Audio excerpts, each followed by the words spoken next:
სახელითა მამისაითა და ძისაითა და წმინდის სასულისაითა.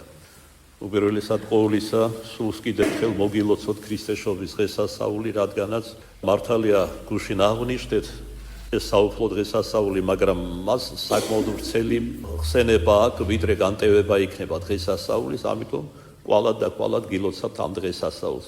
და ყოველი ადამიანის გულში, როგორც მამები ამბობენ, შობელი იყოს ქრისტე მაცხვარი ჩვენი და ვიშიც იშვა აღორძინდებოდეს, როგორც ლუკასაგან სახარებაში ქრისტე მაცხვარზეა ყრმაზე ნათქვამი, ღვთაებრივ ყრმაზე აღორძინდებოდა და აღიზარდებოდა იგიო. აღორძინება ძველ ქართულად სულხან-საბას მიხედვით ნიშნავს რაღაცის მოკლებას და უფრო მეტში გადასვლას.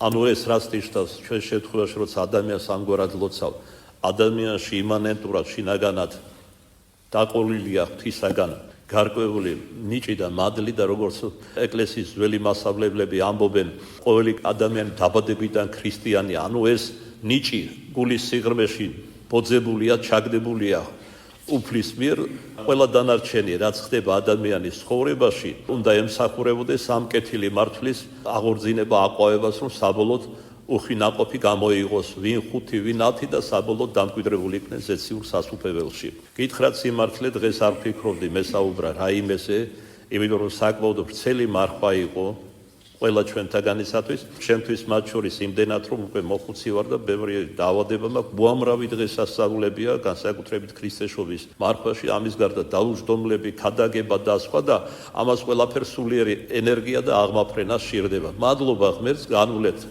ასე იყო თუ ისე იყო ეს საკმაოდ ვრცელი მარხვა.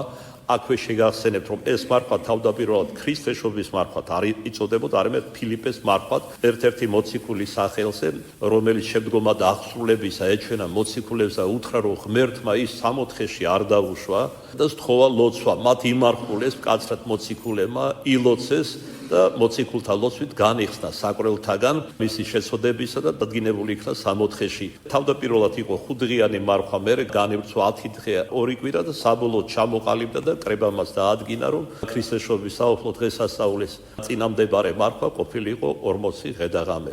შეიძლება გადაჭარბების გარეშე ითქვას, რომ წელიწადის ნახევარზე მეტი დრო ჩვენ მარხვაში ვართ. ამაში ცუდი თავისთავად არაფერი არის. რა პარტკმა უნდა ბევრი მარხულოს, მაგრამ ბევრსაც არ ესმის რამ აზრი აქვს მარხვას. მარხვა მარხვისთვის კი არ არის, მარხვა იმად არის დადგენილი, რომ ადამიანში შეასუსტოს ვნებები, მიუღებელი გულის სიტყვები და ვნებები. დღეს ესეთი დრო მოვიდა 21 საუკუნე შეერთებული პროგრესის ბრჭყალებში და თავისუფლების. სინამდვილეში ეს არის თავისუფლება სინდისისგან, მოვალეობისგან და ღმერთისგან. სინამდვილეში, რომ ფიქრობენ, რომ არაფრისგან თავშეკავება არ შეიძლება. აგერ შემხედრია, ერშიც გვისაუბრია, შეუცხადიათ მარხვაზე როცა ელაპარაკები, რომ ღმერთმა დამიფაროს ვნებებისგან თავი შევიკავო. აბა რისთვისა ვარ? ჭამასმა, გართობა, გარყვნილება და ასე შემდეგ. შორ-შორ ჩვენგან გალაქტიონის არ იყოს მსგავსი აზრები და შეხედულებები. ღმერთმა ყველას განათლება მისცეს. ბოროტის სული მას ჟამსაშინა, რომელიც თავდაპირველად თქვენიცით სასუფეველში იქნა დადგენილი, ლუციფერი, იყო ყველაზე ერთ-ერთი ბრწყინვალე ანგელოზი, უახლოესი ღმერთთან, დიდი მადლითა და სინათლით, აღსილი და დიდი ხელმწიფებით, გააპარტავდა, განიზრახა ღმერთისთვის, გაეტოლებინა თავი, უფრო მეტიც საკუთარი თავი უქადაგა ანგელოზებს ვითარცა ღმერთი და დაკარგა ისიც, რაც გააჩნდა. მაგრამ ეს არის ერთბაშად, რომ გავიაზროთ საკვირველი, რომ ღმერთმა მართალია მადლი წარხოცა მისგან, მაგრამ ძალა დაუტოვა.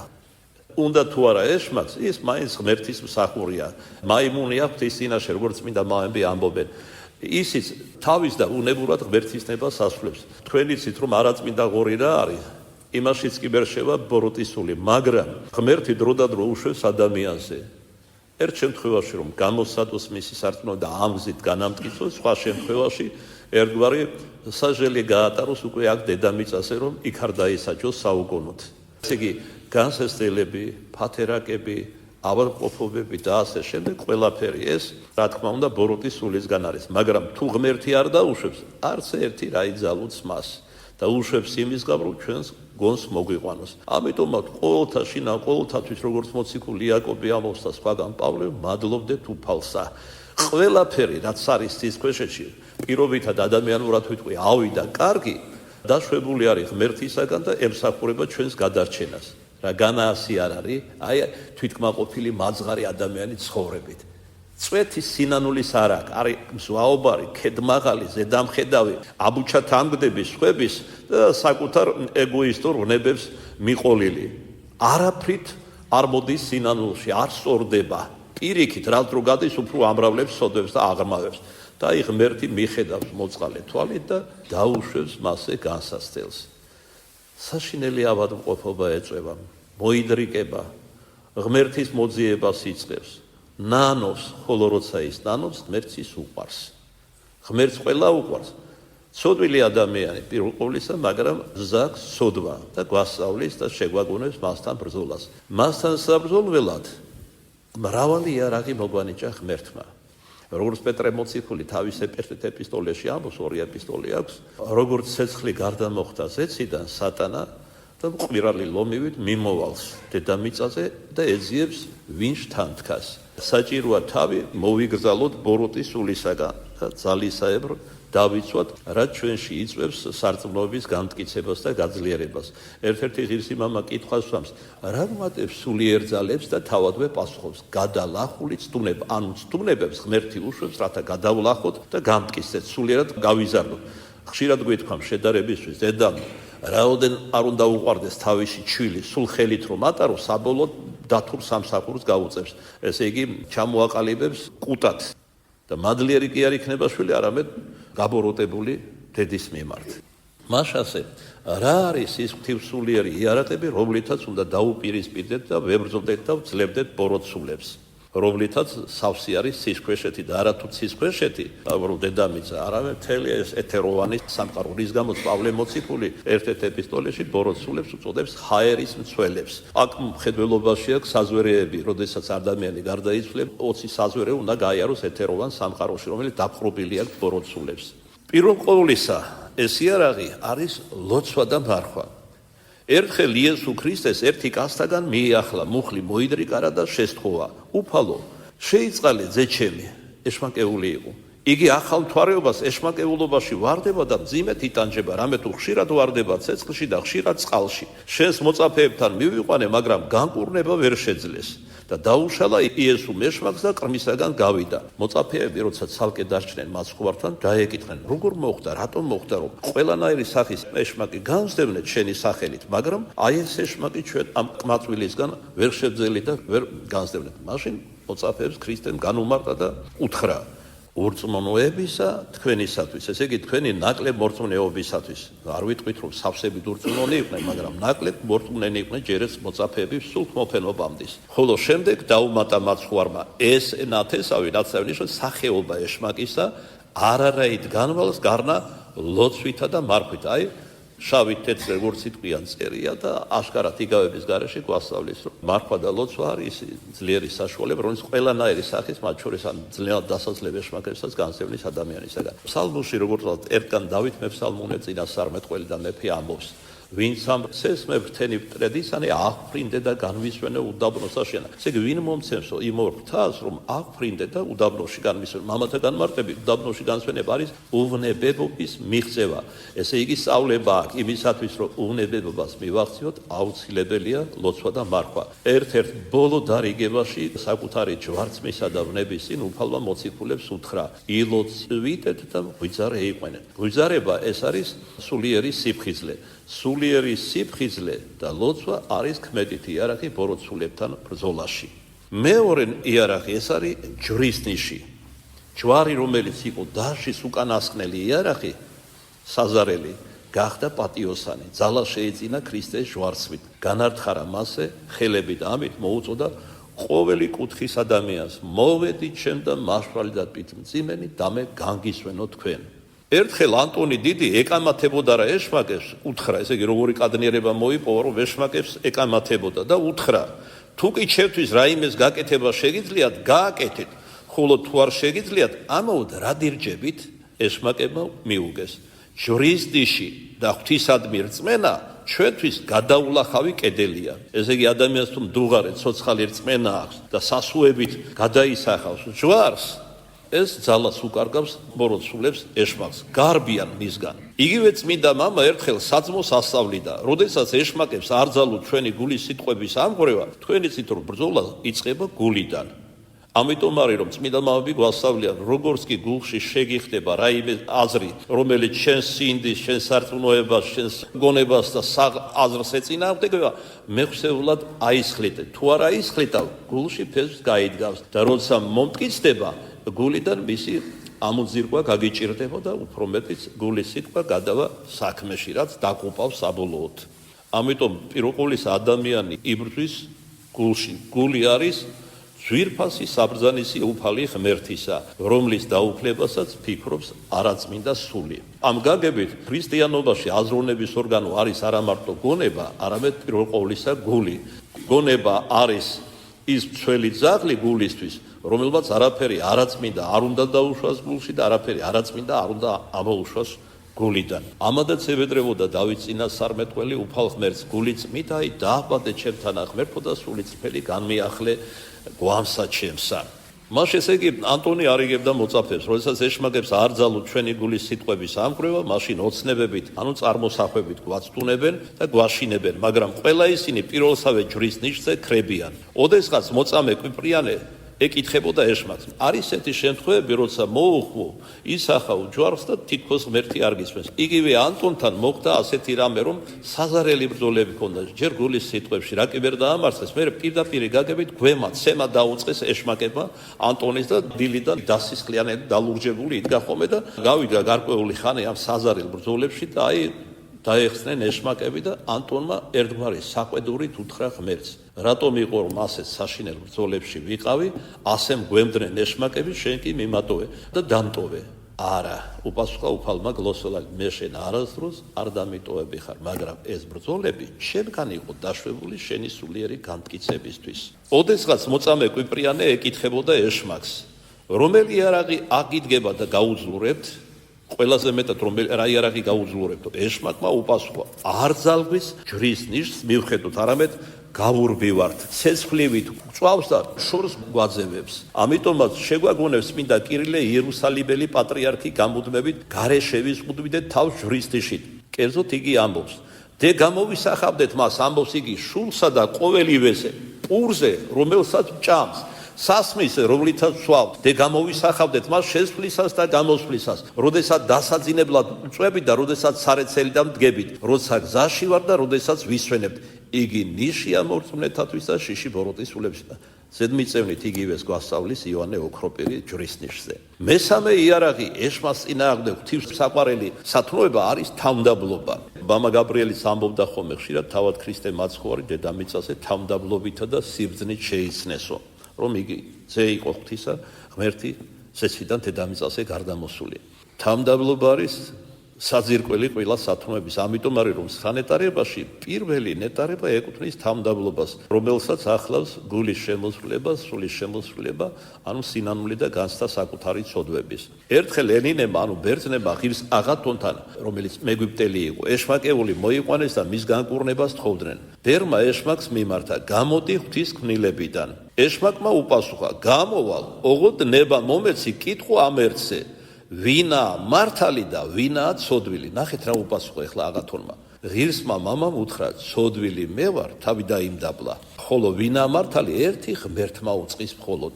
ამის გაგონებაზე ეშმაკმა შეხვირა, აი შენი თავმდაბლობის გამო გამოვდივარ ამ ადამიანიდან და მაშინვე გამოვიდა და გაიქცა იქიდან. მსგავსი რა მოხდა წმინდა იოანე საჭურისთან, საგვირელთმოქმედთან. ერთხელაც ღრმა უდაბნოში მოღვაწეობდა და როდესაც სენაკში დაბრუნდა, ხედავს აშკარად თვალსაჩინოდ, რომ მის ტახტზე წევს ეშმაკი. მას შეეძლო ელოცა ჯვრისნეში გადაესახა, ამისი მდიდარი გამოცდილება ჰქონდა და განექარვებინა, მაგრამ ნახეთ როგორ მოიქცა. ჩათვალა რომ მართალია ის დაცემული სულია, ღვთის წინააღმდგომია, მაგრამ მაინც ქმნილება და როგორც ქმნილებასთან მივიდა აწია საბანი და გვერდზე მიუწვა და ეშმაკი ყვირილით გაიქცა უდაბნოში. ვერ ვიტან იოანე შენს თავმდაბლობას ვიწვი როგორც ცეცხლისაგან. ანუ სადაც თავმდაბალია, იქ ეშმაკს არაფერი საქმე არ აქვს. რატომ? იმიტომ რომ თავად არის ამპარტავნების განსახიერება და ცნობილია რომ ამპარტავნება თავმდაბლობით იკურნება. თავის მხრივ როგორც უკვე ვახსენეთ გაყვრით, თავმდაბლობა ვადებს სხვადასხვა სათნოებას, პირველ ყოვლისა სინანულს და განცდას საკუთარი ცოდვებისა და არარავობისა.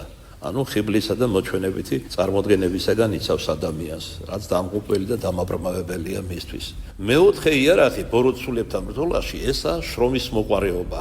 როდესაც ქვევიდან ცეცხლ შეკიდებული ქოთანი დუქს, ამბობს ღირსი პიმენი ეგვიპტელი, დიდად წოდებული. მაშინ ვერც ბუზი და ვერც რაიმე მწერი მიახლოებას ვერ გაბედავს, ხოლო როდესაც გაგრილდება ქოთანი, ბუზიცა და ნებისმიერი სხვა მწერიც არათუ ასხდება მას, შეიძლება შიგაც კი ჩავარდეს. ასევე პატიოსანი საქმიანობით დაკავებულ ადამიანს ეშმაკი ვერ მიუახლოვდება. ვინც სიზარმაცესა და დაუდევრობაში ცხოვრობს, მას ეშმაკი ადვილად დაასებს. ბოლოს და ბოლოს საყვარელო შრომაზე, ღვაწლზე უფალმა საბაოთმა ჯერ კიდევ 64-ში გვაკურთხა პირველშობელთა სახით. როდესაც უბრძანა, რომ დაადგინა რა სრულიად დაუმსახურებლად ედენბახის 64-ში უბრძანა, რომ დაემუშავებინა და მოელოთ ედენბახის ხელმცენარეებისთვის.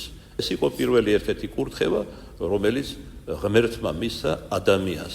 აქ იგულისხმება არა მარტო ფიზიკური შრომა, რა თქმა უნდა, არამედ სულიერი და ინტელექტუალურიც. და თქვენ იცით, რომ თქვათ ინტელექტუალური სულიერი შრომის დროს ენერგია ადამიანისა უფრო მეტი იხარჯება პირდ ვიდრე თუნდაც მძიმე ფიზიკური შრომის დროს. ისე რომ შრომაზე თავად უფალმა გვაკურთხა და ეს ერთ-ერთი ქმედითი იარაღი ყოფილა ბოროტსულებთან ბრძოლაში. ადვილი მოსანადირებელია ზარმაცი ადამიანი. სიზარმაცე ეს არის ჭაობი, რომელიც თანთან ქვევით გეწევა და საბოლოოდ ყუბავს. ვიცი ასეთი ადამიანები, მე არ გულისხმობ ჩვილ ბავშვებს და აკვნისას, რომლებიც, ესე იგი, შუადღის პირველ 2-3 საათამდე საწოლში არიან, სინავთ. ზოგიერთი საწოლში, მე ახსარებებს ვისმენ, აქედანაც ვიცი, საწოლში ჭამს, სვამს და ცხოვრების დიდ ნაწილს ატარებს საწოლში. რამოდენიმე თვის წინ წავიკითხე ერთ-ერთი თბილისელი სომეხი ხელოვანის ინტერვიუ, ძალიან დამაინტერესა, ძალიან ესეთი კარგი შთაბეჭდილება დატოვა კეთილგონიერი ადამიანისა. ამ საუბარში ამბობს, რომ ძალიან არ მიყვარს, არ მინდა ჩემი ცხოვრების მნიშვნელოვანი ნაწილი გავატარო ძილში. ძინავს 3-4 საათი, დამარჩენი დრო სულ არის შრომაში. ხატვარია, ხელოვანია და აი შედევრებს ქმნის და დედამიწის თითქმის ყველა კუთხეშია მისი არქიტექტურული ნაშრომები განხორციელებული.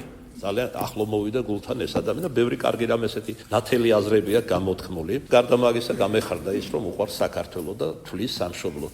ესე ცუდია, როცა ადამიანი აი რამდენია მათ შორის სომეხი დაიბადა, გაიზარდა აქ და არ უყვარს საქართველო. აი პირველი იყოს შენი ისტორიული სამშობლო ის აიდანაც ხარ ეთნიკურად, მაგრამ აქ რომ დაიბადე, გაიზარდე, ამ გარემოში ხარ, ის სხვათა შორის აქაური სომხების განსხვავდებიან ბევრად იქაური სომხებისაგან. მე ჯარში რომ მსახურობდი, ამაში დაბრწმუნდი არაერთხელ. სულ დაპირისპირებული იყვნენ, სრულიად განსხვავებული იყვნენ. აქაური სომხები ხასიათით ძალიან ახლოს არიან ჩვენთან. აი შეზრდილები არიან ჩვენთან ძმებივით და ესე შემდეგ და ასეთები რა თქმა უნდა მეყვარება. მეტადრე როცა მართლმადიდებელია ჩვენ მრევლში არის რამდენიმე მართლმადიდებელი სომეხი, ვერაფრით ვერ განვასხვავებ მართლმადიდებელი ქართველებისაგან. სარწმუნოებას უდიდესი ძალა აქვს. აი ერთ მაგალითს მოგიყვანთ, წმინდა მიწაზე როცა ვიყავი პატრიარქის კურთხევით 2000 წელს, ვიყავით ქალაქ ნაზარეთში. ნაზარეთიც და ის შობასაც ვახსენეთ, ახლა საცხოვრდა იოსები და შობის შემდეგ რომ იქ დააპირეს ისე წასვლა და ღმერთმა უბრძანა, მე ეგვიპტეში მისწრაფებული იყო, რადგან ჰეროდე ეძებდა ახალჩობილი იესოს სულს. არაბები ცხოვრობენ დღეს იქ. უდიდესი უმეტესობა არიან არაბები. არაბი მართლმადიდებლები. ისეთი თბილები არიან, ისეთი მომღიბარი, სალმიანი, ლამის დადნე და ძალიან გვიგვერდა ქართველები ერთმანეთს, რომ ჩვენზე ესე იგი თბილები ყოფილანო, ესე იგი სტუმართმოყვარე. ხაჭიქა წყალი ძალიან ცხელოდა, მოეტანა, გვითხრეს სად არის წყალი, ჩრდილში სად შევსულიყოთ, აი აქ პავილიონია, გაოცებულები უყურებდით ერთმანეთს. იგივე არაბები, წარმოშობით არაბები იერუსალიმის არაბულ კვარტალში. ჩასისხლიანებული, გაბოროტებული სახეები, აგრესიულად გვიყურებდნენ ყველას, მარტო ქართველებს საერთოდ რა, ქრისტიანებს განსაკუთრებით და აგრესიული დამოკიდებულება ჰქონდათ ყველასთან. და მაშინ მე და იკონომოსმა ჩვენმა ნანამ ერთმანეთს გადაუჩურჩულეთ, როგორ ცვლის ქრისტიანობა ადამიანს სარწმუნოება. მათი რელიგია არის აგრესიული, ჩვენი რელიგია არის კაცთმოყვარე და სრულიად სხვადასხვა ცვლილებებს იწვევს ამა თუ იმ ადამიანში. საერთოდ მუსულმანობა არის წარმართობა. ბევრი კითხულობს ხომ რა რელიგიაა? წარმართობა ჩვეულებრივი. ეს არის ეპილეფსიური ავადმყოფის მუჰამედის ჩამოყალიბებული რელიგია, ადამიანური რელიგია, არაფერი საერთო ზეცასთან არ აქვს. რომ რაღაცები მოიპარა ძველი აღთქმის ტექსტებიდან, ბევრი სიზმარი და ეგრეთ წოდებული გამოცხადება ჰქონდა, ანუ ხიბლში იყო. ეს ყველაფერი მოზილა ერთად და სახელად დღეს ქვია ყურანი და დროთა განმავლობაში ყურანს ბევრი ზღაპრები დაუმატეს კიდევ ხოჯებმა, მოლებმა და ასე შემდეგ. აი ეს არის ყურანი. ნუ აღარას ვიტყვი ახლა ჯერ მუჰამედის პიროვნება აიღეთ. მრავალცოლიანი იყო, პოლიგამიაში იყო და ერთ-ერთი ცოლი იყო 7-8 წლის ბავშვი. რომელ სარწმუნოებაზეა, რომელ ზნეობაზეა და რომელ ცხონებაზეა ლაპარაკი. უბრალოდ ამას საგულდაგულოდ მალევე. გარდა მაგისა არის მათი რელიგია აგრესიული. 64-ში მათეული გაიგეთ რომ შეხვიდე, უნდა მოკლა ქრისტიანი. უეჭველად შეხვალ. ანუ ძირშივი არის აგრესიული რელიგია. იყო ბედუინი და დარჩა ბედუინად. ეშმაკთა წინააღმდეგ მეხუთე იარაღი შესაძლებელია იყოს ღვთის სიტყვის, განსაკუთრებით სახარებისა და ფსალმუნის გულმოდგინე კითხვა. ერთხელ დიდი იოანე ოქროპირს საძმო დაეკითხა: სიკეთე იქნება ფსალმუნთა კითხვა რომ დაუტევოთ, ანუ დავტოვოთო. ხოლო მან უპასუხა: სჯობს მზემ შეწყვიტოს ბრუნვა, ვიდრე ქრისტიანმა ფსალმუნთა კითხვა. აპატეთ მზემ რომ ბრუნვა შეწყვიტოს, ენით აუწერელი კატასტროფები მოვა მთელი მზის გალაქტიკაში.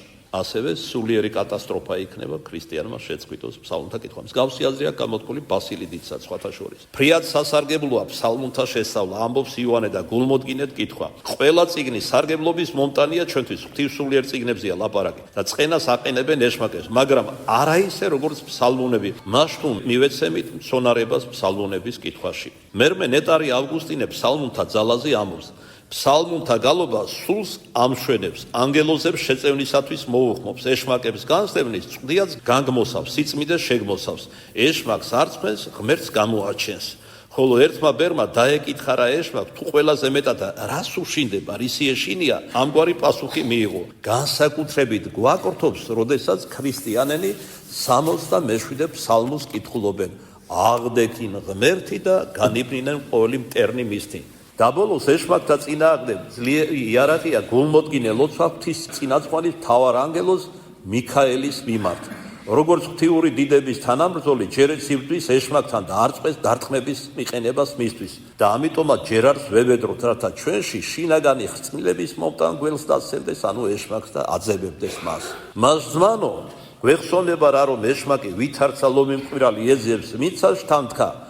შეიმოსეთ ყოვლად საჭურველი იგი ღვთისაი, რათა შეუძლოთ წინააღმდგომად მანქანებათა მათ ეშმაკისათა. ამენ.